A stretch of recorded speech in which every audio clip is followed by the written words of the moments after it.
ఈరోజు పొద్దున్న శృంగవరపుకోట నియోజకవర్గం తెలుగుదేశం పార్టీ అభ్యర్థిని ఖరారు చేసిన తర్వాత క్యాడర్ అంతా కూడా నిస్తేజంలో నిరాశతో ఉన్నారు. అయితే నిన్న ఏం జరిగింది అనేది ఆల్రెడీ నేను వివరించాను క్యాడర్కి.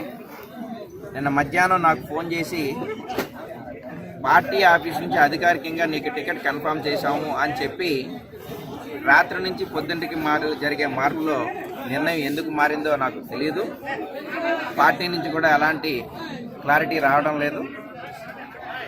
పార్టీ వాళ్ళు ఒకవేళ ఎవరైనా సరే వచ్చి మాట్లాడితే అప్పుడు మాకు ఏం జరిగిందని తెలుస్తే తప్పితే ఇప్పటికైతే తెలీదు. నిన్న 4-5 నిమిషాలకి అధికారికంగా చంద్రబాబు గారి ఆఫీసు నుంచి నీకు కాల్ చేయమని చెప్పారు. చేసిన వ్యక్తి పేరు సత్య దామచర్ల. నీకు టికెట్ కన్ఫర్మ్ చేస్తున్నాం, రేపు ఈరోజు కానీ రేపు కానీ అనౌన్స్ చేస్తామని నేను ఆయన అధికారికంగా చెప్పాడు.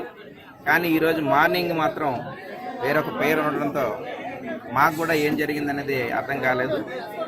అయితే నేను ఇంతకుముందు కానీ ఇప్పుడు కానీ నేను చెప్పినట్టు క్యాడర్ యొక్క ఆ రోజు నేను వచ్చినప్పుడు నేను ఒక్కడనే, కానీ ఈరోజు నాతో పాటు వందల మంది వేల మంది క్యాడరు కార్యకర్తలు నాయకులతో పాటు ఓటర్స్ కూడా చాలా ఆసక్తిగా ఎదురు చూస్తున్నారు.